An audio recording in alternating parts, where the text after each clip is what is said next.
Hello and welcome to Kody and Korbin Have a Podcast, the show where two former roommates talk about Star Trek 2009. As always, I'm your host, Korbin's a vocal, and joining me is my certified Trekkie co-host who dares to boldly podcast where no man has potted before, Kody Webb. Kody, what's going on? You excited about this one? I am very excited for this episode. I think it's gonna be a great one. Hell of an intro from you, if I do say so myself. I don't know about a certified Trekkie. I'll take that. I won't deny it off the bat. And I think you are probably the Spock to my Jim Kirk in the podcast world. So yeah, respect, man. For sure. It's the continuation of May Mania. We're nearing the end, the final days. But Yeah. we had to celebrate another birthday on this podcast. We did mine a little bit ago with Contactless. Well, it's Kody's birthday today, May 27th. So we're wishing him a special happy birthday, number 24, by finally talking about JJ Abrams' 2009 Star Trek. I think it's a good capper to May Mania. May not even be the last episode, but near the end, obviously. If not, I'm excited. Appreciate the birthday wishes. Probably gonna be a terrible one, but we move. Star Trek. It is one of my favorites, I would say, and had to do it on the B-Day pod. So yeah. Yeah, absolutely. And since it's your birthday, leave Kody a like, maybe a comment, follow us on Spotify, give us a YouTube subscribe, all for his birthday. That's all he wants from the people, right? Yeah, that's my only wish for the birthday. So if you guys go and do that, that'd be good enough. I don't need any other gifts other than that. So yeah. Cody, why? Why so serious? Did you pick this movie? Why would you want to talk about Star Trek on your birthday? Yeah, there's several reasons. First off, I mean, basically, whenever it's my pick on the podcast, I always send Corbino a couple options. Couple options, feel out the waters, be like, oh, what do you think about this? What do you think about that? And I always just throw Star Trek in as one of the options. And Korbin never wanted to do the episode for some reason. So I figured, it is my birthday, it's a special one, and we might as well kick it in now. But as well, I mean, kind of my family, they probably are certified Trekkies. So my grandpa, he's a big fan of like the original Star Trek series. And then my mom's like a massive Next Generation fan. So this movie was kind of made for me. This is like kind of the next generation movie wise, I feel like. I don't know if it's technically a childhood film. It's kind of in the gray area there, but one I have seen a bunch, and yeah, one that I thought would be a fun one for the pod. Yeah, I like it a lot. And I can at least relate to you a little bit on that front as well. My mom is a huge Star Trek fan. So I've got a little bit of a Trekkie in my blood. We'll see if it causes me to like the movie in the same way it does for you, though. Let's talk about that first time you saw it, Kody. Do you remember? This movie was actually released May 8th, 2009. So we're kind of a little bit on the 14th anniversary of it, a little past it. That's true. It's true. May is a great month for the release of movies, kind of kicking off the summer. And I think it did fairly well at the box office. I unfortunately did not see it in theaters. I believe at the time in 2009, I was somewhere around the age of 10. Don't remember much from those days. Maybe I did see it in theaters, but I do not remember. I think the first time I saw it was just on TV. I think like on FX, kind of like similar to like Real Steel or something like that. Just crazy reruns. But eventually we do have it on like a DVD in our household. So I definitely watched on that a few times as well. But I can't pick a specific date on this one, which is unfortunate for the first time I watched it. I think I've probably seen it like 10 plus times though. So definitely rewatched it a ton. But yeah, I don't really remember the first time. Do you remember the first time, Korbin? Well, Kody, unlike you, I am a real fan and I saw this movie in theaters. I was talking to my mom earlier today because I wanted to confirm. I said, hey, we did see this movie in theaters, right? And she said yes. So little 8, almost 9-year-old me went and saw this one. I wouldn't say probably opening weekend, but definitely sometime during its release over that summer period. I didn't really understand what was going on. I think we'll talk about it a little bit about how well this movie does. Kind of drawing in new fans and, catering to the old ones. But all the like old Spock shit, I was lost. Time travel. I had no idea. None of it made sense to me. Can't say that it necessarily makes a whole lot of sense to me now either, because I'm not, a huge Star Trek fan. I did get my mom's opinion. She said she was a fan of this movie. So we'll say that right off the bat. Right. She says she does prefer the more traditional tales. Yeah. And that this world ends up in some stupid timelines shifting stuff that I hate, but she's never going to dislike something in the Star Trek franchise except animated stuff. She definitely will watch animated stuff. It's just why she also does not like Star Wars: The Clone Wars. So there's a little mom spotlight there. And then she also said to me, next time, let her know because she'll come on the podcast in advance. So, hey, Ooh. talk more Star Trek, Kody. Might be down the line. We can get Amy and Michelle on. Oh, that'd be a wild episode. The moms in Star Trek. I'd be down, dude. There's a lot of good Star Trek movies out there. And yeah, getting Mrs. Vocal on the pod would be a must. So I think that's on the near wish list. But yeah, I love the little mom review too. She's not wrong. I mean, this movie is made for modern audience. Let's talk initial thoughts. Let's get into it, Kody, because Good morning, Vietnam! tell me, how this differs. I'm going to really lay the floor out for you to be the Star Trek expert on this podcast. So tell me, how is this a little bit different from the traditional Star Trek story? Yeah, there are a few main differences. I think in a sense, though, this is a bit of a love letter to Star Trek, but just in a different way. Maybe for, like I said, the next generation. But yeah, obviously it's taking the original cast from the original show in the 60s. The classic characters, everybody's supposed to know, Kirk, Spock, the whole original crew, Scotty. But it's obviously the first thing that does, it brings their ages down a ton. So I mean, the original series, they were fairly young, like William Shatner. I don't know, he's probably like mid-30s, I would say, maybe even a little younger, that'd be fair. But then all the movies, which I feel like people know a lot more than the original series too, like they were pretty old. They did like 7 of those, and one of the last ones, I mean, they're all like admirals because they're all like 80 years old. You can't do much with an old crew, I feel like. So kind of taking it back to the younger crew, I think is smart. Obviously, it's the whole Hollywood thing too of a recast young, so then you can have a long franchise. Obviously, that's their thought here. But along with that, I think this movie, it's a lot more action based than any Star Trek movie, and it's also a bit darker than most Star Trek movies. The first couple things that I did want to mention, obviously, is the destruction of Vulcan, which happens fairly early in the movie, and it's stated that 6 billion lives were lost. I mean, it's essentially like Earth today. Or at the time of this making would get destroyed. Yeah. That's some dark shit. Vulcan, and they say it as well, is obviously a very peaceful planet. They are kind of, taking action and violence as a last resort. So kind of just demolishing them altogether. One of the worst crimes you could probably think of in this universe. And they do that pretty early on. Also, I mean, the opening scene too, they have the iconic shot of, the Enterprise getting blown open and people just flying out into dead space.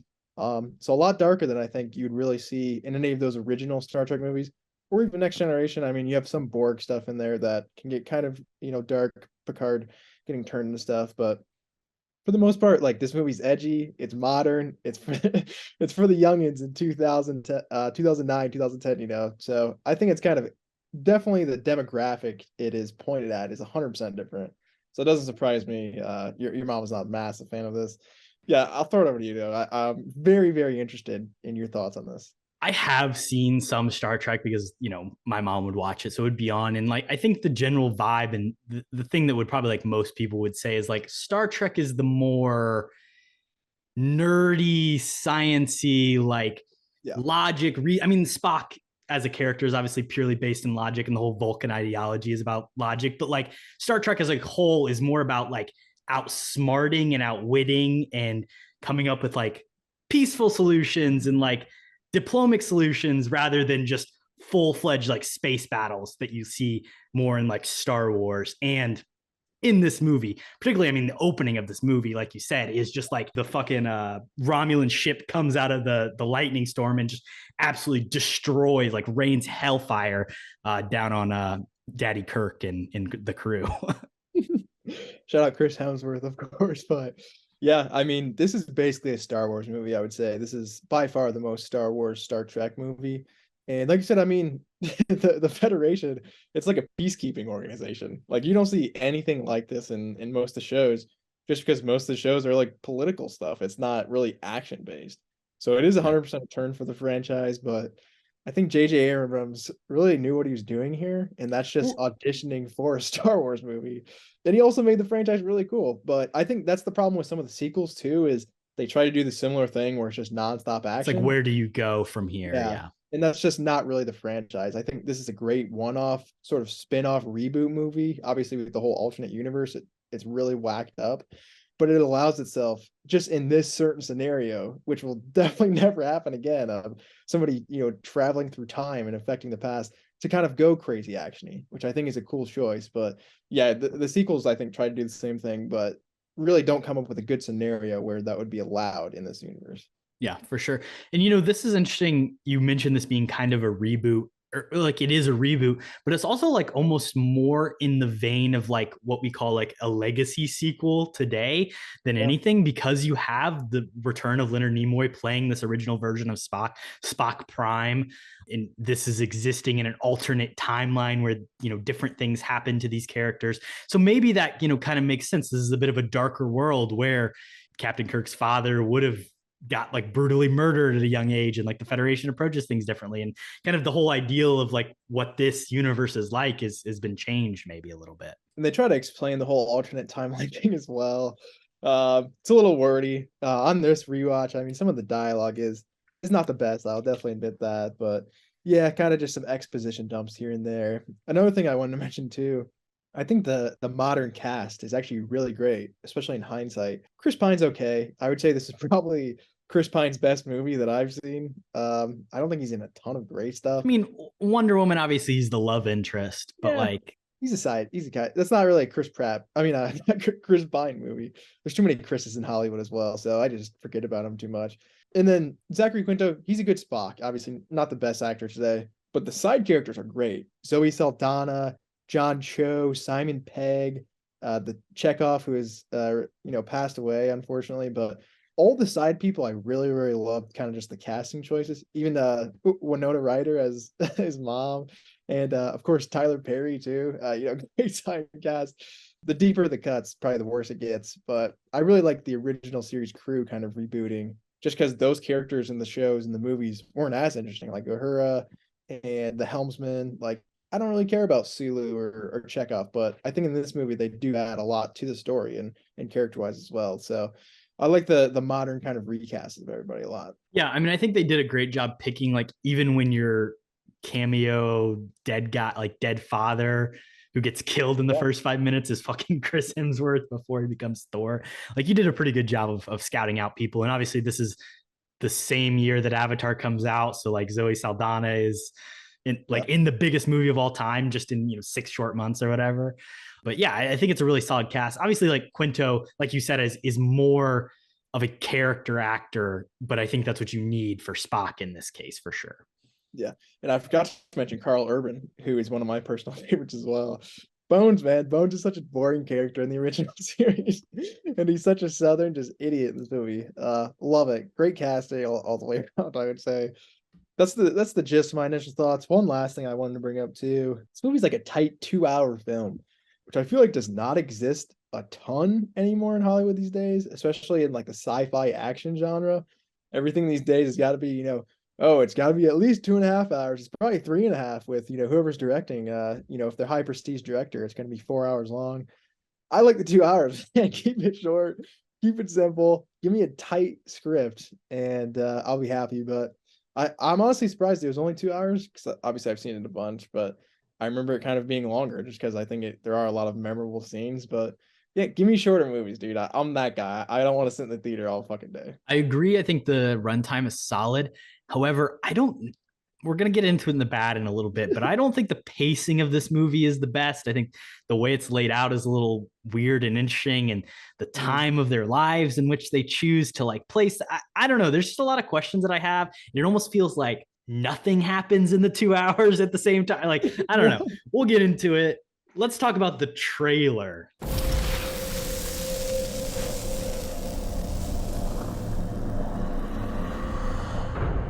30 seconds and counting. Astronauts report it feels good. T-minus 25 seconds. The eyes of the world now look into space. Godspeed, John Glenn. The Eagle has landed. It's one small step for man, one giant leap for mankind. Space. 3, 2,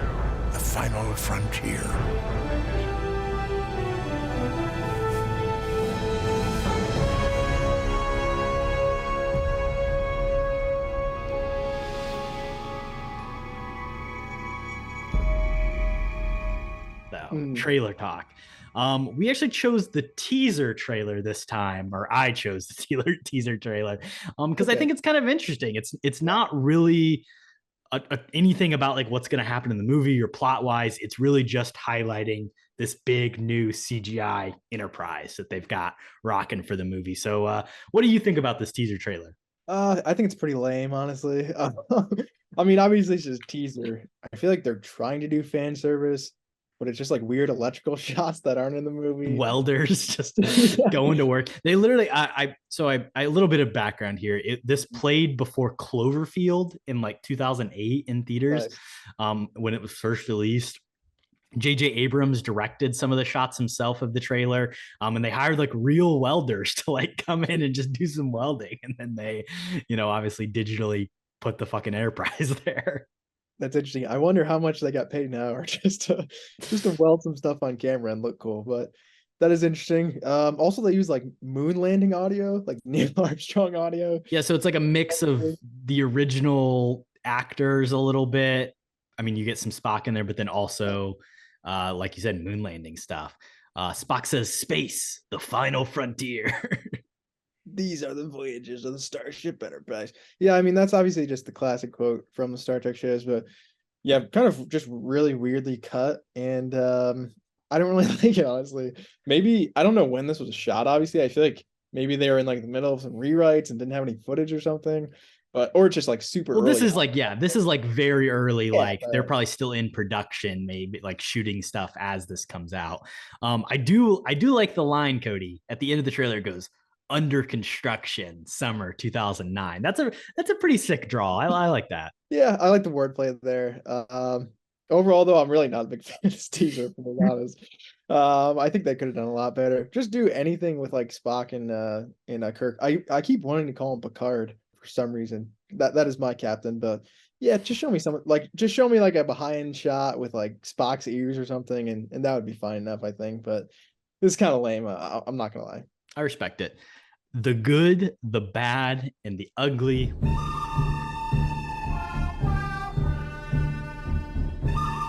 We start with the good stuff.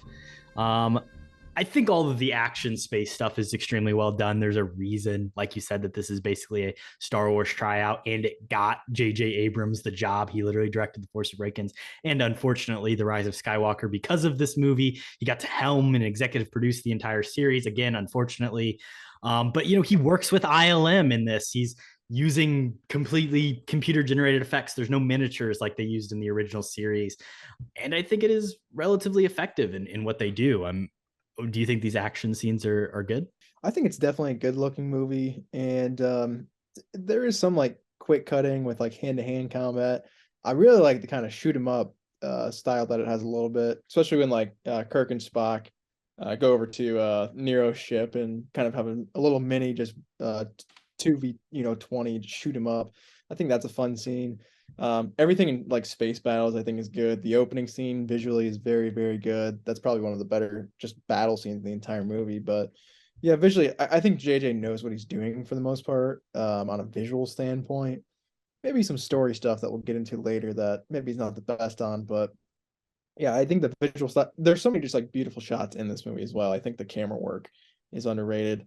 And just keep moving forward with my goods. The most underrated thing I think in this movie, it's the music, dude. It is ridiculously good. Shout out to Michael Giacchino for an absolute masterclass. That dude is just becoming, the more and more I learn about him, he's becoming one of my more favorite people in Hollywood. So I want him to do more Star Trek movies in the future for sure. I think he even talked about how like he was such a big fan and like he was really nervous about screwing this up. Like this like meant a lot to him to get it right. And I think the first time you see the Enterprise and you hear the fucking music playing, like it is really effective and it is good. It's top tier shit. Especially for a Star Trek fan like myself. I eat that shit up every time I hear it as well. So and to do it to me who doesn't have a connection to like those musical stings or those ideas, and really a wider audience doesn't have that. Like Star Trek music is not necessarily known for being incredible, right? It hasn't expanded beyond the culture. Like everybody knows Star Wars music, everybody knows even like the Marvel themes at this point, but I wouldn't say like Star Trek music has expanded beyond its fans. 100%, but I think it deserves to. Mad underrated, but yeah, it's not on that level for sure. But Giacchino is awesome in this. Some other stuff, I mean, we already have been talking about a little bit, but the opening scene I think is very, very good. Chris Hemsworth is awesome, kind of just in this tiny role. And it really sets up characters well too, I think. Obviously, like, Kirk's gonna have a chip on his shoulder from this, but also kind of setting up Nero. It's just this, guy with a massive fucking ship. The ship design, the red matter, like all the Romulan stuff is very well done aesthetically. It's so cool. And the ship just gets absolutely obliterated as well. So like they mean business weapons wise as well. It really sets up, an intimidating and going to be an impossible to beat villain as well, which I like too. But past that, kind of moving directly in that too, the setup of Kirk when he's a kid, that little mini scene, I really like that too. I don't know. I definitely want to hear your thoughts on that. Like the acting's not maybe the best, but I love the part when they play Sabotage by the Beastie Boys. The kid yells at the same time in the song. I think that's hilarious. And the kid also definitely dies in that sequence where he like chucks his stepdad's car off, this massive canyon. So just crazy unrealistic, but I think it sets up his character as well as kind of just being like this cool rebel, because like Jim Kirk, I don't know, he's kind of a boring character. I feel like he doesn't have much going for him. In this movie, he really hits hard. He's a bad boy. That's pretty much the only thing he's got going for him. But his relationship with Spock, I think, is where the character development really comes in, obviously. But I think that was a good setup just because we don't really get anything other character-wise from Jim Kirk. Yeah, that's for sure. I don't love the kid stuff. Again, we're jumping ahead to the bad, but like it gets into like the weird pacing thing for me. It's like, why do we need this scene? We'll talk about Sabotage. The thing that I do like about that in general and kind of the story structure of this movie as a whole is it is kind of smart in the way that it like does a setup and a callback and like a return. So like it happens a couple times throughout the movie. Early on, you've got like Karl Urban being all fucking scared of going into space. He's like, I'm gonna puke on you. And then later you get a fun little callback of like Chris Pine having the vaccine or whatever, and he tells Karl Urban, oh, I'm gonna puke on you. And like it's kind of dumb because it's like literally 40 minutes into the movie, they're making the second reference to it. So it's like you haven't had a ton of time to build up these relationships with these characters, but it's an attempt at establishing a relationship and an interest early on in the movie that then you can like understand things that are happening later on, which I think is effective. And that's like how you create a story that's cohesive and interesting and like draws you in. And then the stuff with like him, like you said, like him falling off the edge of the cliff is again like a callback to him being on like the Romulan ship later and hanging over the edge of the cliff. And then also they do a good job of establishing like the beaming up, that whole like the science behind that stuff. So you've got them like falling through the sky and they're like, oh, we can't beam them up because they're moving. And then a couple of seconds later, fucking Rip Spock's mom, she falls off the cliff. And it's like, you instantly understand, oh shit, like they're not going to be able to get her at all. So I think it does a good job of like set up and pay off throughout the movie, even if I don't necessarily agree with a lot of the story choices. Fair. Yeah, I like the callbacks as well. And yeah, Winona Ryder, I don't really know why she's in this movie. I'm gonna be honest, I did not realize that was Winona Ryder. Serious? That's awesome. I don't think I was paying attention. I'm definitely gonna bring her up a little bit more in the bad, but yeah, how did you not know that's Winona Ryder? Stranger Things legend, dude. Come on. Well, yeah, of course. Beetlejuice legend. She wasn't working much those days, so it's not surprising. But past that, a couple other small things I really like. My favorite sequence is probably the ending, where they're trying to escape the black hole and they eject the core. I just think visually that looks really cool of them kind of emerging out of this massive from it. Yeah. That is a sick shot for sure. Yeah. Definitely could be. I was thinking about using that one for my background, but decided on a different one. And then lastly, you brought him up already, but I think the Leonard Nimoy cameo is actually really good. He's only in it for like 10 minutes too, but he's committed, man. Like he is in full Spock mode. I think he's better than kind of acting circles around Chris Pine and everyone around him. Yeah. I think he's much better than Zachary Quinto in this movie, which says a lot about Leonard Nimoy, RIP obviously. But yeah, the kind of cave scene where he's talking to Chris Pine about how they were such good friends and stuff. And then even like the little flashback stuff that we saw too, I thought was super interesting and definitely, at least you got some information on why Nero was doing that as well. I feel like that's a big mystery in the first act. You're like, what is this guy's problem? Like, I don't even understand. He's from the future. Why is he all mad? But yeah, old Spock, I think is the best Spock in this movie. So shout out Leonard. Yeah, for sure. Did you have any other good stuff, or you ready to move on to the bad? That's pretty much it. I am excited to hear the bad. I think I want to kick it off you to start. I do have a few things here, but there are some obvious bads I think in this movie for sure. All right, so my first thing, and this is like my number one problem with the Rise of Skywalker, I don't think JJ Abrams can do stakes. Like, I realize a whole planet dies in this movie, but beyond, like, you don't Yeah. feel like anything bad is going to happen, or that really the characters are ever in any sort of trouble at any point. Like, you just think, like, and I get, like, there are heroes and we know they're going to succeed, but like there has to be some sort of force that seems strong enough that they're actually going to lose, and there has to be some sort of loss. And yes, fucking Spock's mom dies, rip Winona Ryder, but like we don't care about that character. We barely give a shit about Zachary Quinto Spock because he's like the worst version of the character that we've ever seen, right? Like he's an asshole. So yeah, I just don't think JJ builds any stakes out. It's a lot of just like happenstance, coincidence, like, oh shit, yeah, old Spock's on this cold planet and he saves him from the red Demogorgon, and you know, like explains how everything happened. And even like the Carl Urban and sneaking him onto the Enterprise, like every moment, step of the way, it's like they have the right solution, and it just seems a little bit too easy throughout. I agree on some things there. I think there's definitely some bad setups. 100% like Kirk getting on the Enterprise because Bone just injects him with some disease or something. That's stupid. And then yeah, Spock character-wise is kind of a dick as well for the first half of the film. And then he kind of changes on an instant, kind of going into the third act for no reason too, even though Kirk just was a real dick to him. And then like the next scene, they're best buds, which is really weird. And then yeah, as well, Kirk just getting ejected from the Enterprise. It's kind of a terrible, terrible move. Like you're just gonna dish this guy in the middle of probably everyone dying anyways. Yeah, Kind of strange. And of course, old Spock's there to save him. Blah blah. Big time old Spock, Deus Ex Machina on that ice planet. hey, it's been a while, Cody, but you had to bring it back for the birthday.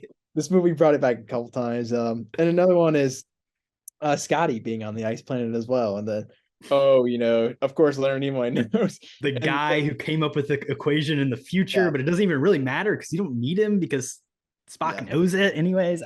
There's no reason for Scotty to even go with him back to the Enterprise other than he's a main character in the original series. And also that equation of like trans planet sort of teleporting like that too. That's a new concept that has never been touched before until this movie in the Star Trek franchise. So there were some fans that I know are like, what the hell is this? And it comes up in the next movie as well, and it's even used worse.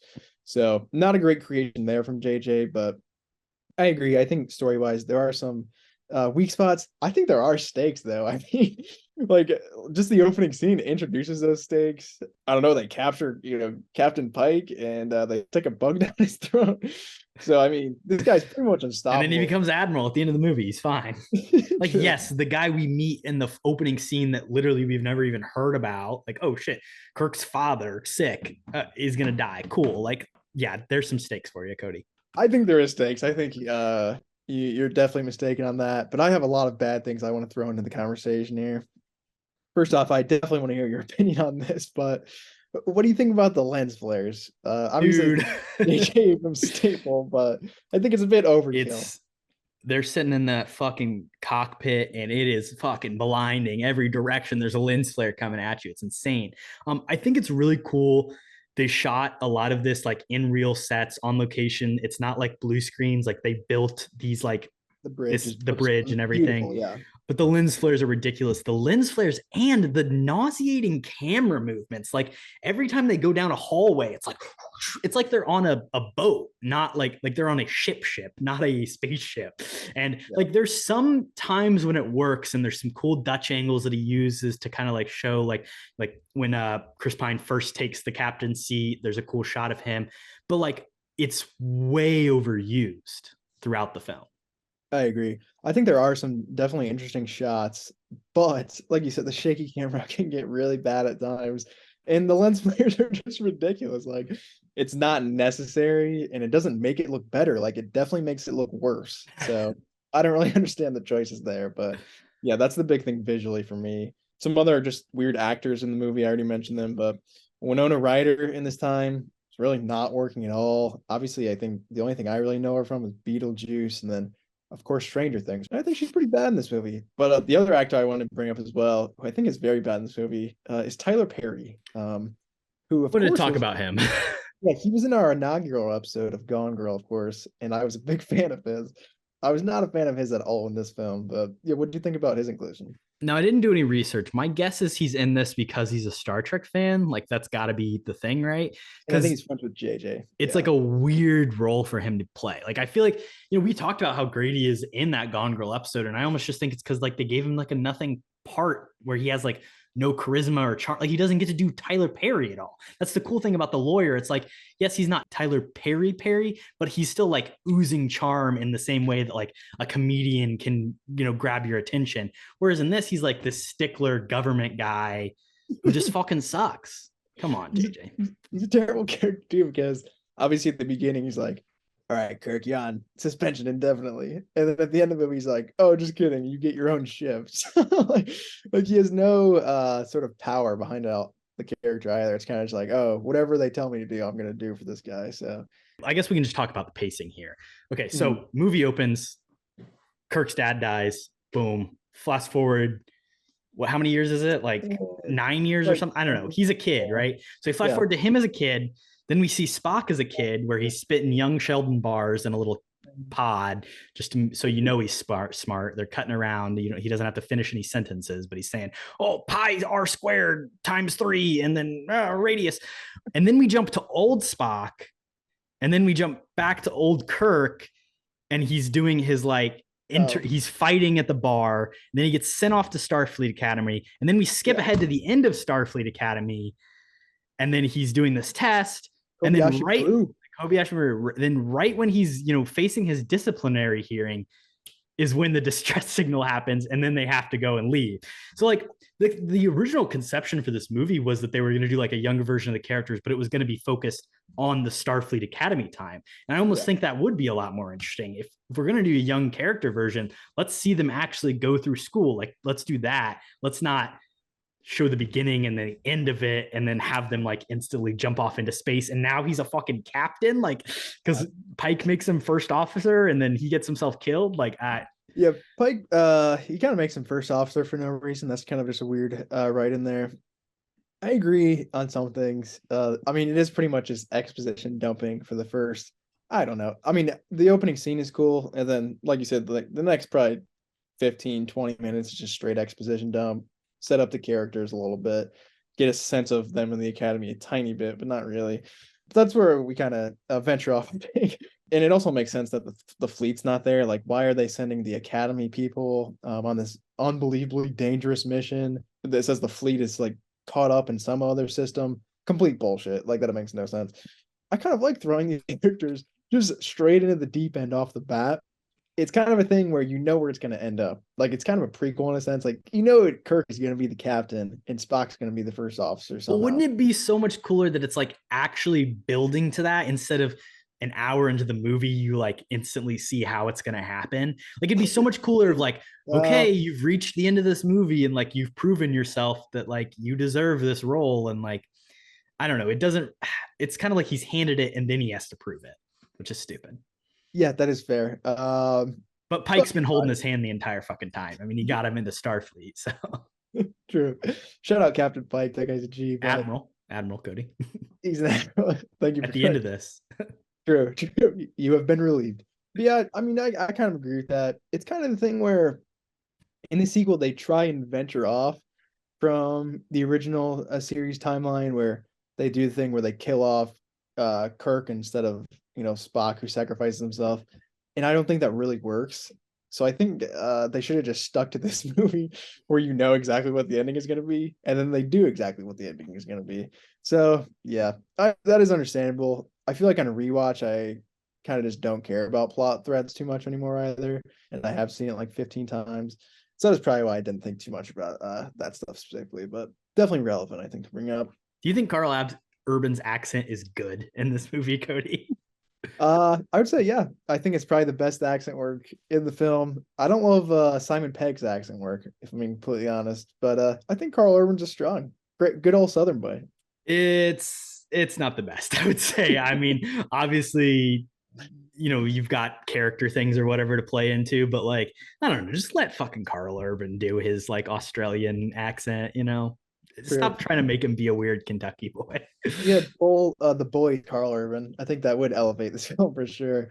I think Carl Urban's a great actor, though. I think he makes up for it, even if maybe the accent doesn't fit him. And you're probably just saying that because you like his Australian accent so much. So. Well, I just hate the Kentucky. I just think it's bad. It doesn't sound good. They should have gotten someone else. Like, don't hire a Brit to do a. I don't know. Yeah, fair. I mean, taking jobs away from Southerners. Come on. They took good jobs, but yeah, I think maybe the opening scene with him it's definitely a little shaky. I think he kind of loses a little bit as the movie goes along, but yeah, that's true. He tries to lay it on heavier when they first meet. Yeah, him like yelling at Spock and stuff, I think is good Carl Urban work. Two other kind of just small plot points of kind of ripping off other movies possibly, or other movies ripping this off. And I feel like I've talked about this a few times on the podcast, but the whole Jurassic Park ripoff of like, oh, there's an animal who's about to come and eat somebody, and then a bigger animal comes out of nowhere and snags them right before. Obviously, I think that was done in the original Jurassic Park, one of the sequels, I believe. And then, of course, it was done in Jurassic World, which is a lot more memorable, with Shamu coming out of nowhere to take out because the T-Rex comes and eats the Velociraptor in the first Jurassic Park. Is what I think that's right. Yeah, it all gets so jumbled up just because of these stupid Jurassic World sequels of who's eating who, but. Yeah, so I guess it's a Jurassic Park ripoff more than anything else. And then the second scene that I believe The Force Awakens ripped off, Star Wars, JJ ripping off himself here a little bit. That kind of, so the scene where Kirk is on Nero's ship and he's hanging off the edge again, obviously, and then the guy holds him up like an idiot and he steals his gun and shoots him. There's that kind of cool shot of the dead guy kind of floating back, and it really reminds me of the Han Solo death in The Force Awakens. Kind of just like, oh, this guy's in a massive structure and he gets killed and then he just tumbles to his death. I think nobody does tumbling to their death like Star Wars. That is true. And I'm sure that's ripped off from a ton of stuff before too, but I just feel like JJ copying himself is kind of not the best look, especially in hindsight. Is this one of the lamest iterations of time travel ever? No, I don't think so. Why do you say that? To me, it's just like you could have done some more cool stuff with time travel, and this seems like a pretty cut and dry, like very simplistic. Yeah, it's easy to understand view of it, and they just didn't want to take any risks, Kody. You want it to be more complicated? Oh yeah. I guess there's a little 25-year gap. That's a little complexity to it. Yeah. Yeah. That is true. I feel like it's already kind of complicated, if I'm being honest. But Star Trek fans are pretty smart, I feel like. So they could have gone out there and definitely done a little bit more, maybe. But the thing is, I wish there were, I guess, like, it's kind of a mid-movie twist that Leonard Nimoy's in it. I'm sure he was in the marketing and everything. So, like, you knew it was, right? I don't know. Yeah, I would think so. You would know he's going to be in the movie. But, like, I almost wish there was another, like, something else that is, like, a bigger twist or something else. Because if you're going to have time travel, like, you have the opportunity to then go out and do more and have more fun with stuff like that. That's just me. I actually agree. And my post-credit scene maybe will lead into that a little bit. So yeah, I like the thought. The last bad thing I did want to talk, sabotage, the use of sabotage in that scene is fine. And honestly, in 2009, it probably played a lot better. But like the Beastie Boys have been fucking giving their music out to every movie that's been released in the last year and a half. So like we talked about it. Guardians of the Galaxy has No Sleep Till Brooklyn in it. So does Super Mario Brothers, 2 movies that released with like 2 months of each other. Fucking Sabotage appeared in the Minions movie, Red Notice, Kimmy, like 3 movies all released within the last year. I don't know. The Beastie Boys are really, just signing the rights away to their songs as of lately. I guess they need a little cash. Yeah, they maybe burned a little bit too much of the tour money over the years, but yeah, I think it's kind of smart from them. Like, you might as well try and get every movie possible just for your kind of brand name. I do see here that they bring Sabotage back for Star Trek Beyond. So that is what I was going to say. Looking forward to that. It was in the trailer primarily a lot, and it was used as a very important plot device as well. It was something they like put on the speakers. It was whole like nanotechnology or some shit. I don't even know. But the the frequency that the song releases kind of like helped inhibit the nanotechnology or something. So they use it big time in Beyond, which is probably a lot better than Into Darkness, but still not the best. My only other thing is like, why are they listening to music that's like 120 years old? Like, why is he listening to Sabotage when it's True. 2200 or whatever year it is? It's kind of a deeper music question too. Like, what is music gonna be like? Well, Like because they play they have a little bit of a more interesting song playing when they go to the bar. Like, I think that's a little bit more out there. Like, sounds like it could be from the future, where it's like Sabotage. Like, what the fuck is this? Is this the kind of music they're making in the future? I guess. I don't know. Yeah, I don't know. Is it a throwback? Like, because the thing is, I was gonna say it isn't actually playing in that scene, but now that you're telling me it appears diegetically in Star Trek Beyond, it is clearly a real song in universe. I don't know. Yeah, that is true. Is it really playing on Little Kid Kirk's radio? I didn't really. My vibe was just that it was more a soundtrack to the scene rather than being there. I think it might be though. Yeah, you're right. I mean, it's an interesting question of why that song would be on the radio if it is on the radio, or why he would be playing it regardless. Maybe his dick stepdad was a big fan for some reason, but maybe a little bit of plot hole there too. So I'll give you that one.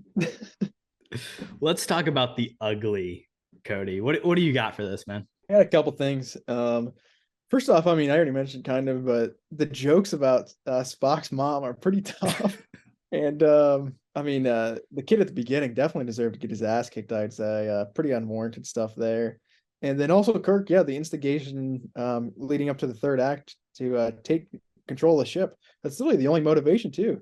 So he's just being a complete asshole, pretty brutal. I guess Spock tells him to do it though, so I guess he has a free pass. An older version of him told him to be a dick to him. I guess old Spock permission does make it a little bit better. But retroactive. That he never loved his mother, and he definitely knows like he has emotions and stuff. So it's pretty tough. And then they're best friends in the next scene for no reason. But that was the big one. The other obviously thing is this movie. Well, does it pass the Bechdel test? There's only like 2 or 3 female characters, but they do share one scene together.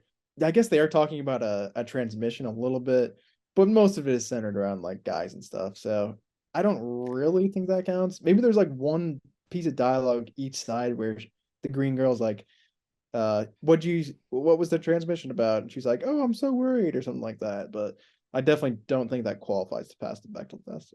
This says it does, yeah. Like, according to this. Zoe Saldana walks in. Uhura and her roommate Gallia briefly discuss Uhura's lab time and her interception of the Klingon transmission.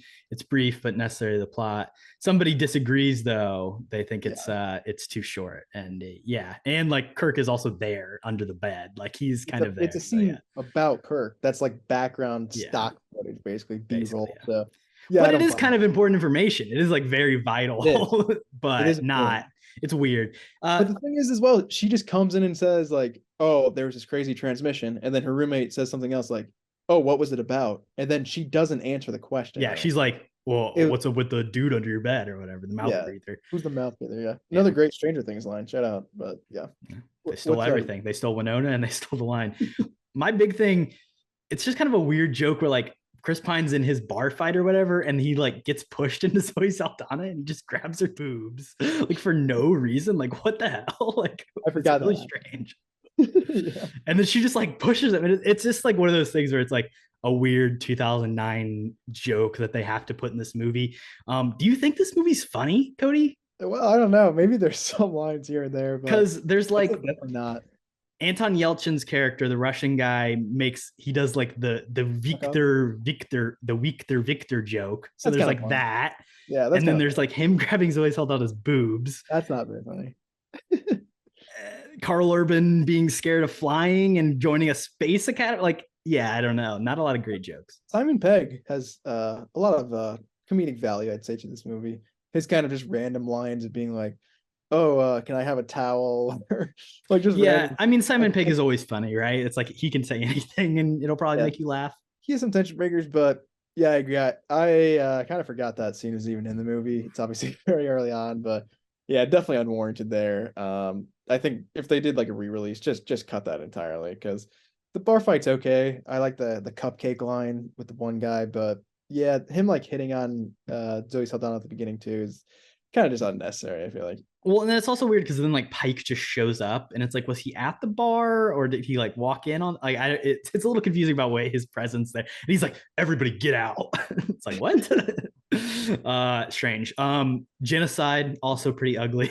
There is a whole planet that's killed, as we've mentioned. I guess obviously the Romulans die in the explosion of the star, and then they go back and murder everybody because of that. Eric Bana, as his performance is kind of ugly in this movie, I would say. We have not talked about him at all somehow. He's basically playing Malekith, the Dark Elf from Thor: The Dark World. Him and Christopher Eccleston doing some similar things. There's also a great scene in this where he literally just explains his entire plan to Captain Pike as he's sticking the bug down his throat, which is, like you said, a classic trope. But I'm not a huge fan of him in this.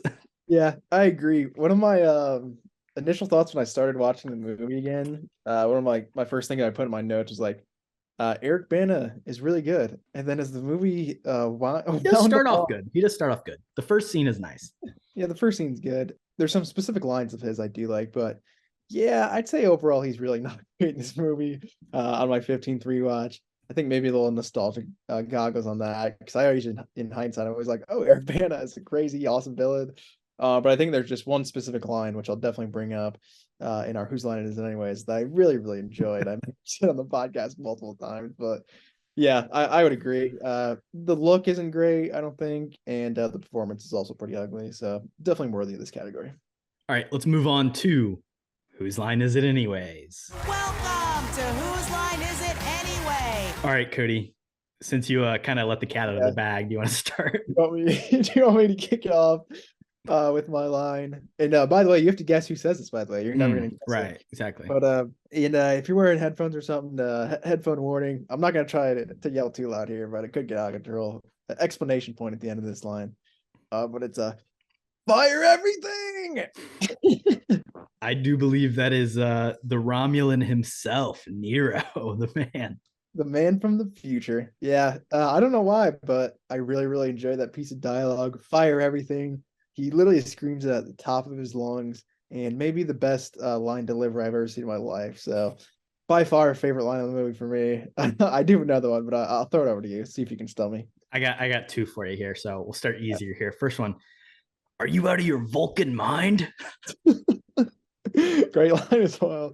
That's what I'm talking about. Karl Urban's got the charm, dude. Yeah, that is, of course, Bones McCoy.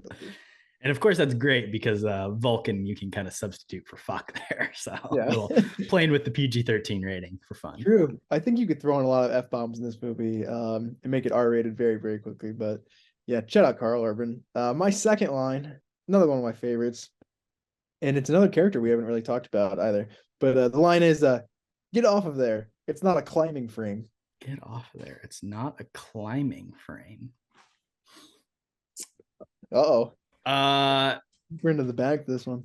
I think it's something. Is this in the is this on the ice planet with Scotty and whoever isn't there another guy there or something? Is it the other guy? It's the other guy that's not Scotty. That is correct. Scotty is the one who says the line. Oh, okay. Which you're kind of circling around. So gotcha. Yeah. And he's talking to the little beady-eyed alien guy, who I think is a very underrated character. I didn't even look up his name. I'm too lazy, but I think his character is really funny visually. Just like it's definitely a practical face too, because you can kind of like see his eyes moving, but it's clearly like a pen or something. They're just sticking in there to look at his eyes. So it's kind of janky puppet work, I think, a little bit there. Yeah, I think it's just a really funny and dumb character that's there for no reason. And he's always climbing on shit. So I gotta shout out some great Scotty lines talking to his sidekick. I believe his name is Keenser. Yeah, the opening scene of him like running down that really long hallway too. And they're just like, what the hell is going on? I think it's just really great. Yeah, pretty forgettable for sure. I will say this movie, the only Star Trek movie to ever win an Oscar, and it won Best Makeup and Hairstyling. So maybe Keenser was the reason behind that. Yeah, he was a big part, I think. But yeah, I'm actually surprised by that. I guess, was there a bunch of old man Spock makeup? Maybe, or I guess the eyebrows on the Vulcans actually. Yeah, all the Vulcan and Romulan stuff, like they've got to do the ears and all that stuff. Here's my second one for you. And this is such a ridiculous quote. Now, your father was a captain for 12 minutes and saved 800 lives. I dare you to do better. It really doesn't make any sense, honestly. Like, He's just, I guess he thinks Kirk's really competitive, so he's never gonna say no to a dare, I guess. But really juvenile. But that is, I believe he was at the time Captain Pike, obviously Admiral now, which you've pointed out. But and as well, I think the character's name is I mean not the character's name, the actor's name is Bruce Greenwood. Yes, who Kody, I wanted to at the bring this time. up. You said Yeah. his name instead of Bruce Campbell, and the reason Bruce Greenwood, yeah. That's great. Yeah, the thing about this line, like if you do the math, like is it like does he have to save 66 people per minute or do better than that to do better than his father? Like I don't like your dad was captain for 12 minutes and he saved 800 people. So like it's just such a like it's such a dumb thing. He was only captain for 12 minutes. He died. Like yeah. And also he didn't really do better than that. So I think Pike still wins the bet there. I'd say a lot of people died. So a lot of people died. Okay. Invite, fight, night. I dubbed thee Sir William. Kody, who do you want to invite on the pod? I got a couple here. My first one, I'm gonna say Sulu. I'm going for side characters for the invite here, just because we don't get an entire taste of, I think, some really interesting characters. John Cho is also great. I'd love to just have John Cho on the pod in general, but I'd like to talk about his kind of fencing training, how he ended up, using a katana so effectively on some, Romulans for the future who, you would think they have like superior weapons and stuff, but I guess not. He also stabbed one straight through the chest, which is pretty dope. So I respect that a lot, but I think he'd be a good one to have on and kind of go over some of the stuff that wasn't touched on too, because he was on the bridge the entire time. So he definitely had a good view of it. And the guy that I would want to pair him up with too is Chekhov. I think they have a good chemistry too. Some comedy on both sides. John Cho, obviously at the beginning, couldn't figure out how to warp, which is, I guess that's funny, not really. And then Chekhov, the Victor line that always gets a chuckle from me. So I was gonna ask you, like, what's the deal with Sue? Is that like a reference to like what he's just bad? He's just a bad pilot because he's new.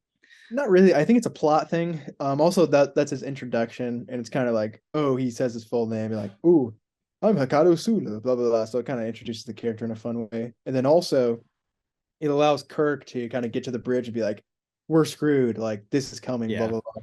So it just sets up like all the entire fleet. It gives them a time that they're going to arrive late. Yeah, that's true. But I think those would be good guys to have on. Great accent from Chekhov as well. And also Chekhov is really good at sprinting down hallways, which we see from multiple characters here, but I think he definitely does it the best.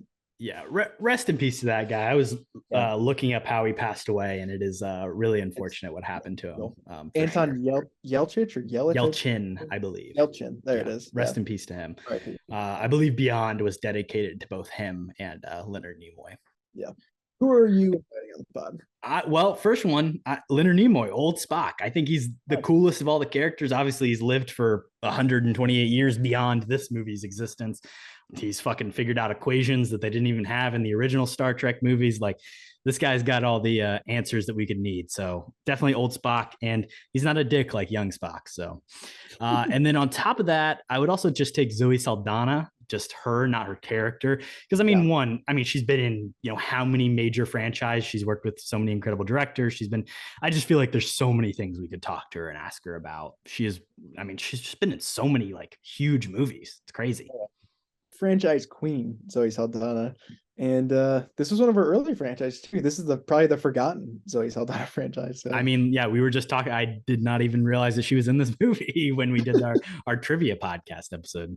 True. How could you forget the box office babe? But love Zoe Saldana. Fight, Kody. Who do you want to fight? I think there's a lot of picks here. I went definitely deeper cuts.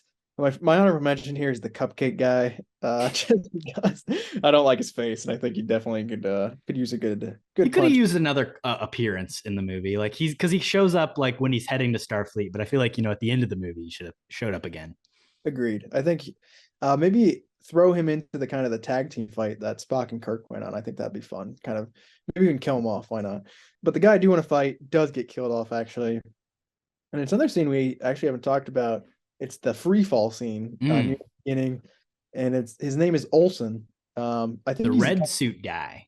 That's what I was gonna say. He's a throwback, obviously, just because he's a red shirt character, and they have to kill somebody off in the Star Trek franchise. to set up stakes, like you were talking about, Korbin. Here's right. example This of guy that I great have stake. never like. Did we see his face before they jumped out of the fucking ship or whatever? Like, I literally don't like. He's just a guy in a suit who gets his parachute sucked into a drill. Yeah, and his name is evidently Olsen, and he waits until I believe it's 10. And he has the charges, so that's not great. Yeah. Why would you give this idiot the charges as well? But yeah, he just jumps off and never decides to pull his parachute really. So pretty much an idiot. He deserved to get decked in the face, I think. Even though he did die. So kind of doubling down, but I think it's worth it. The good thing is, if they don't have the charges, they can just fucking shoot the drill up, so it's fine. Use their guns. Love the plot points there. Yeah, great, very well written scene there, I would say. Yeah, definitely cool action set piece though. Sure. A little fight over a giant drop, basically classic. And the drill looks cool. It is cool. For me, Spock's dad. I mean, listen, I get it. Yeah. He's a Vulcan. He's got his logic stuff, but he's still, he's a bad dad at the end of the day. Kind of hard on Spock. Kind of just marries this human woman because he wants to understand people. Maybe not the great, setup for a relationship. Sorry, Winona. And then the other one is Zachary Quinto himself, just because, I don't know, there's something, I don't know. I don't like him very much. There's just something a little elitist about the way he is when it comes to filmmaking. And not a huge fan of Quinto.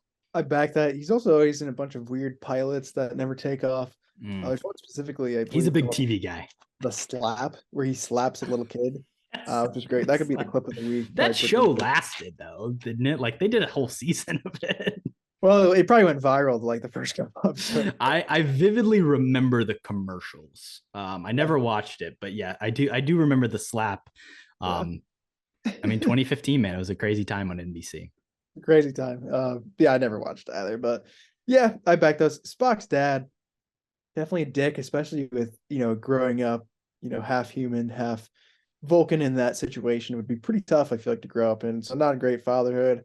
He does at the end, say he loved Winona Ryder. I don't know if I necessarily believe him. I think maybe he just says that because it's logical to say at the time. Shout out Vulcans, but yeah, I would back that as well. I think the old man deserves a good lick in the face too. So yeah, I'm with you there. All right, Knight. Who do you want to knight, Kody? I'm going obscure here. I'm not going to pick a character. I'm going to pick the director of this feature film, JJ Abrams. I think for this movie and this movie alone, he should be knighted. Like we were saying, this was his direct audition for Star Wars movie, and he created the best Star Wars movie that I've ever seen in my lifetime. I cut that. I didn't mean like that. Released in your lifetime? Yeah, sure. Released in my lifetime. I think this is arguably better than The Force Awakens, but I like that movie a lot. I think I'm higher on that movie than a lot of other people. I mean, Jesus Christ, what the other two movies obviously aren't even comparable to this. So yeah, I would say JJ, you're getting knighted for this one. 10 out of 10 movie. This is a 5-star movie, Corbin. I don't know if you're aware. This is like okay, so he directs Mission Impossible 3, right? And then this is like really his next big movie. Like he didn't direct a lot of movies prior to this, and he really still hasn't since then. I mean, you get Super 8 in 2011, which is a little bit more of his like Spielberg attempt, and then Into Darkness, Force Awakens, and Rise of Skywalker. Like that's it. Those are the only movies he's directed. Yeah. It's an okay list. I like Super 8. What would you say is his best film? Probably The Force Awakens, I would say, is his best movie. I think I like it. Well, that's the thing. I think I like The Force Awakens better than this movie. I mean, I definitely like this movie less than the Last Jedi. That's for sure. Oh, I thought you said The Rise of Skywalker. Yeah, The Last Jedi. We won't. I mean, come on now.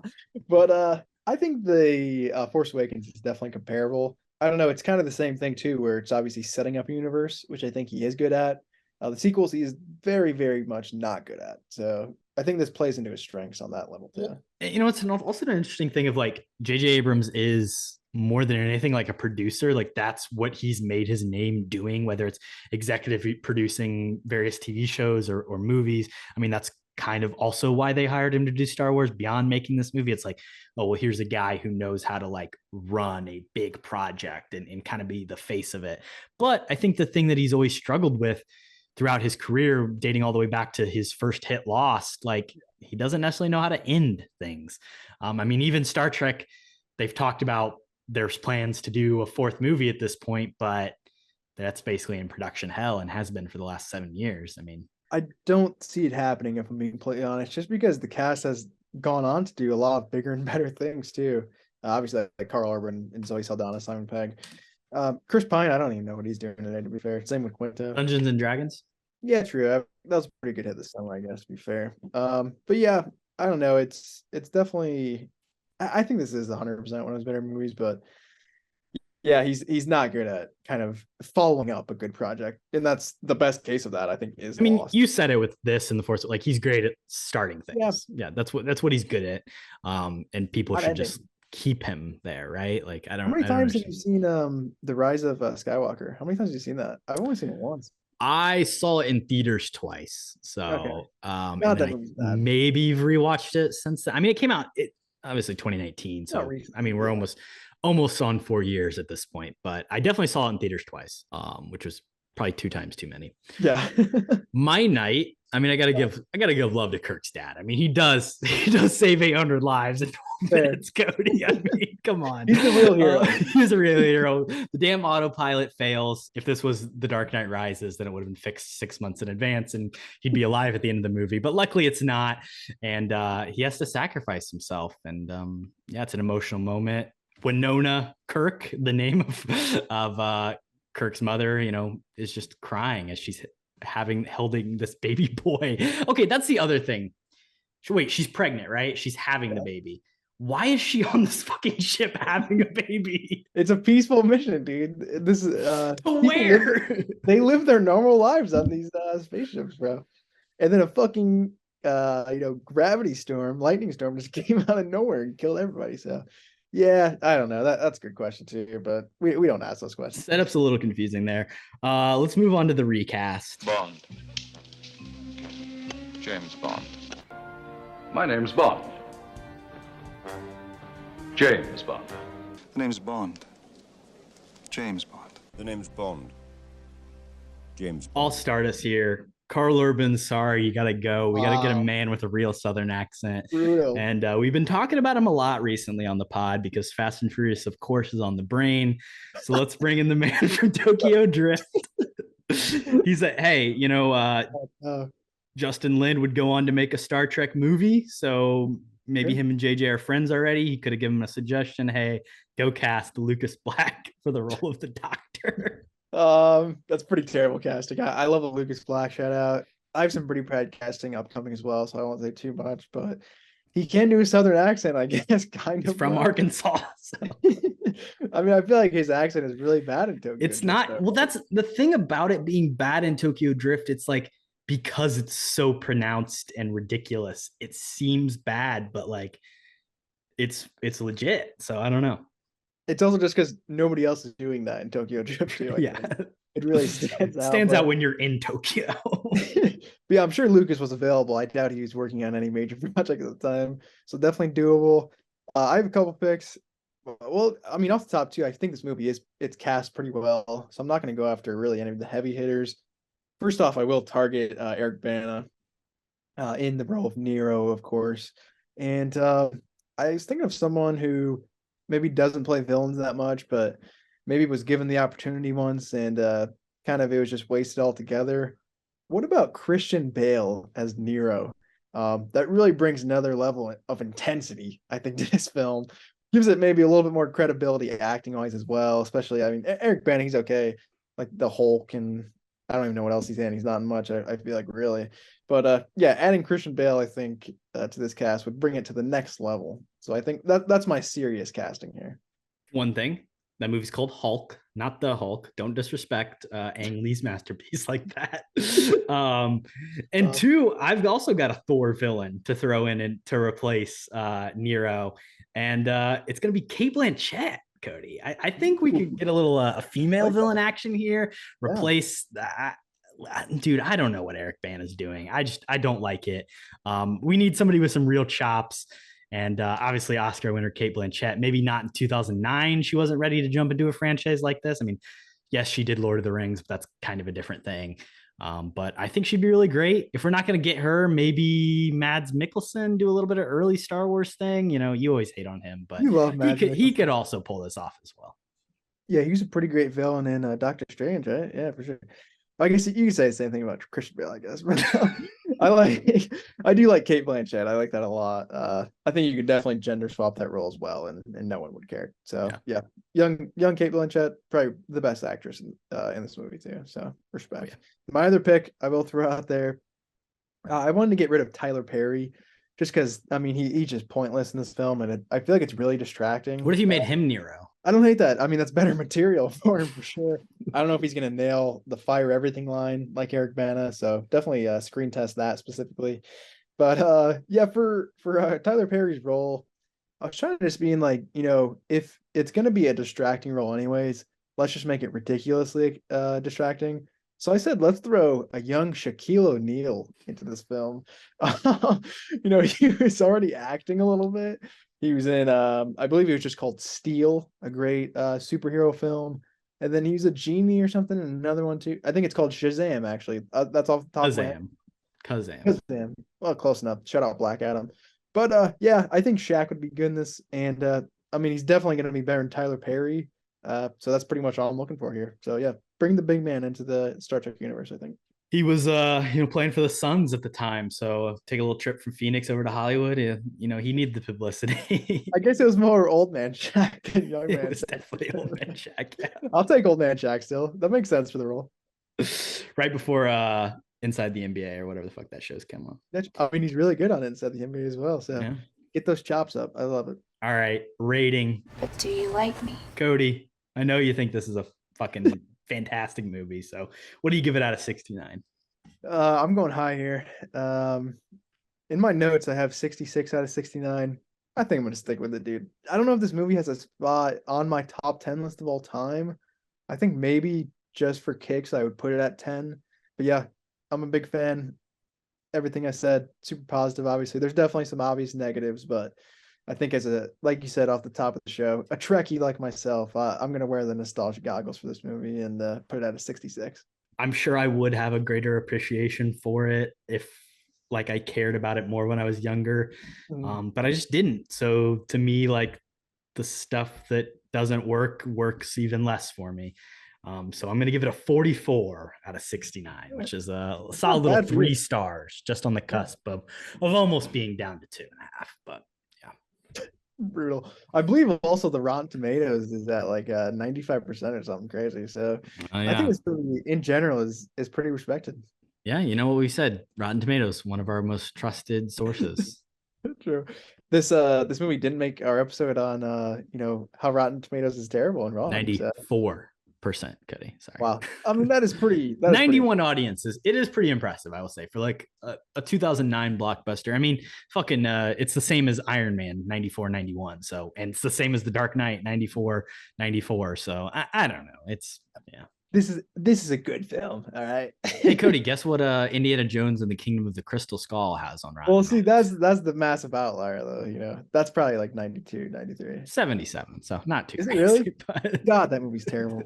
Shout out Shia LaBeouf. Shout out Indy 5 debuted at a 53% on Rotten Tomatoes today. So not great. We won't surely see it rise up a little bit. Let's talk post-credit scene. What if I told you we were putting a team together? Who's we? For Star Trek, none of the Star Trek movies have post-credit scenes, which I was a little bit surprised to do a little bit of research about today. So what would you put as the post-credit scene for this movie, Kody? Yeah, I think one of the main questions from this film is kind of, I guess, does Nero die? What happens to Nero? Where does the ship go? I mean, yeah, what happens in the black hole? Yeah. So that's pretty much my post-credit scene. Nero is coming back out of the second black hole, and there's something waiting for him, Korbin. This is a irony in its, most iconic form. Jim Kirk is on the other side of the black hole. We're getting an old man. I want older. Just give me more makeup on William Shatner too. Make him as old as physically possible. So I believe Spock was 120 or 130. I think it's 128 years in the future he's from or something. Or yeah. So Shatner has got to be ancient. He shouldn't even be alive, but we're just making him alive in the movie. So I want him in a wheelchair, completely decked out. And then they open a frequencing channel and he's like, "Where's Spock?" And then Nero, he says something stupid about like he tried to kill him or something. And then Shatner says the iconic line back to him, "Fire everything!" and then it cuts the flag. Yeah, so that's my scene. That is really smart. I think, I mean, bringing Shatner in would have been a good move, like even just especially for like a little post-credit scene, little teaser, alternate, reality stuff. I think the idea probably is that he is dead in the world that Spock currently lives in.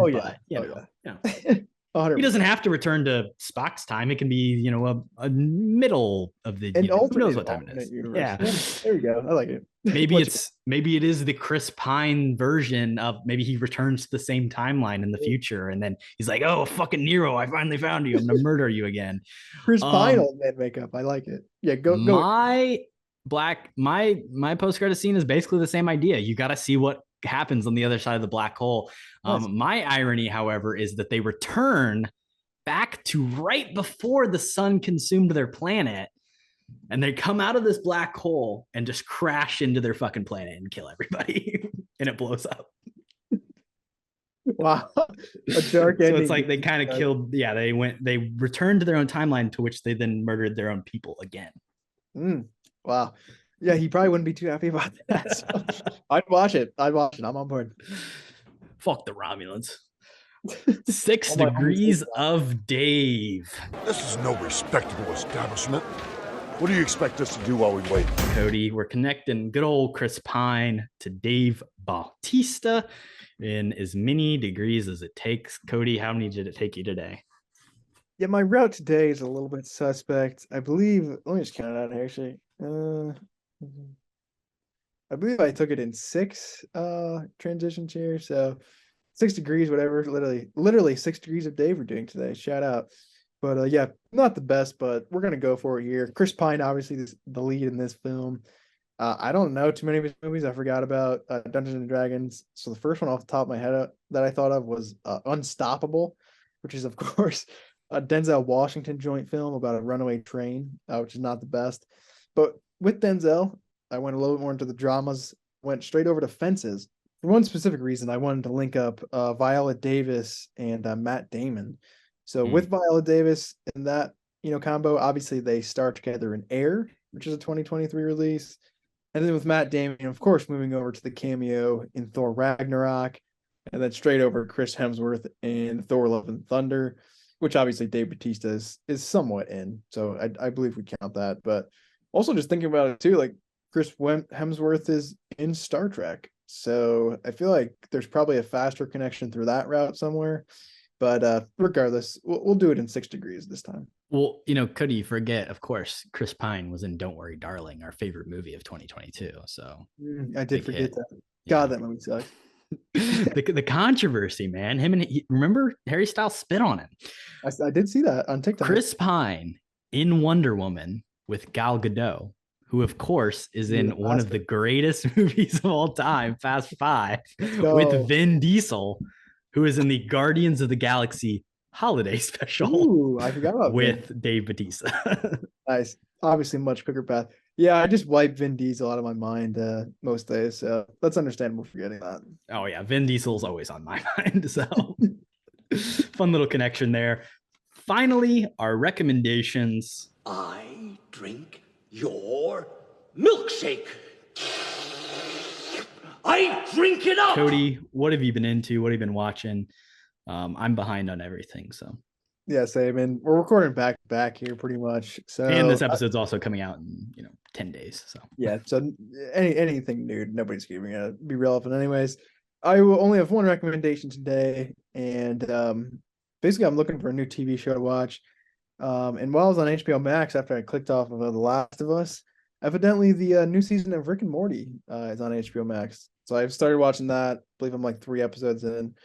It's not bad so far. I mean, I feel like the show has kind of run its course at this point, but I'll still watch. I have nothing better to watch at this time, so might as well. One episode 2 was about like alternate universes and stuff, so kind of relevant to this film too. So I thought that was funny. But yeah, Rick and Morty, I would recommend. I think season 3, I believe, is my favorite. Some really dark and existential stuff in some of the episodes. The first few in this one was not like that too much, but yeah, that's my rec this week. Yeah, I like it. I've actually never checked out Rick and Morty. I guess you can watch anything that Marvel produces in the next 3 years, and it's basically like watching a Rick and Morty episode to a certain extent. I got a couple recs for the people here. I mentioned it on our top 13 movie twists or whatever, our movie twist Hall of Fame episode we did a while back. But Planet of the Apes, I rewatched that movie, Kody. My God, I think it is like one of my 10 favorite movies of all time, like the original Planet of the Apes. It is so good. There's so many interesting things about it. I'm sure we'll do a podcast episode about it, but like the pacing is kind of interesting where like the apes don't even show up until like 35 minutes into the movie. There's a really cool like opening act. Charlton Heston, despite not necessarily being a great dude, is like incredible in this. The direction, there's all these crazy like crash zooms, and then of course like the ending is iconic. In a way that like no other movie is. But yeah, I love the original Planet of the Apes. The makeup's fantastic. Oh yeah, beautiful. Interesting.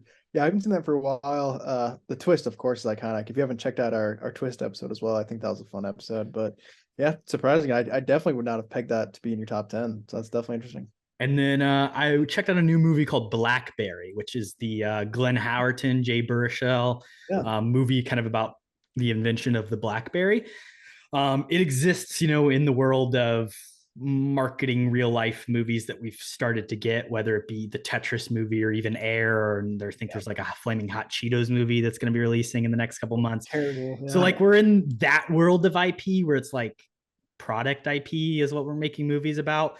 But BlackBerry does approach it from a differing angle because, as we know, like BlackBerry at the end of the day was a failure. Like the iPhone came in and destroyed the entire market that they were existing under. So from that perspective, it's really interesting. Glenn Howerton plays this like real piece of shit businessman guy, and then Jay Baruchel is kind of like the nerdy scientist behind it, but he also undergoes a little bit of like a Social Network-esque Jesse Eisenberg fall from grace, which I think is really interesting. It's not as good as that movie. It's kind of a lesser version of all those types of things, but I enjoyed it pretty well. It's got Carrie Ewells in it, Princess Bride guy. So shout out Despero from Psych. Stranger Things as well. But yeah, that is interesting. I feel like you're right. I mean, kind of the IP movies are all, in a sense, really trying to be the Social Network. And clearly no other movie like that will ever be as good as that. But yeah, I'm not a big fan of the IP movies. Obviously Air I do like a lot, but kind of just like the concept behind that is pretty uninteresting, I think. Well, thank you guys for listening. A final happy birthday wish to our man Kody, the big 2-4. And join us for our last couple days of May Mania here. Absolutely. Yeah. Stay tuned. Obviously, if you haven't checked out our past episodes of May Mania, definitely check out those as well. But yeah, appreciate it. Stay capping. Peace. Thanks. What you've just said is one of the most insanely idiotic things I have ever heard. At no point in your rambling, incoherent response were you even close to anything that could be considered a rational thought. Everyone in this room is now dumber for having listened to it.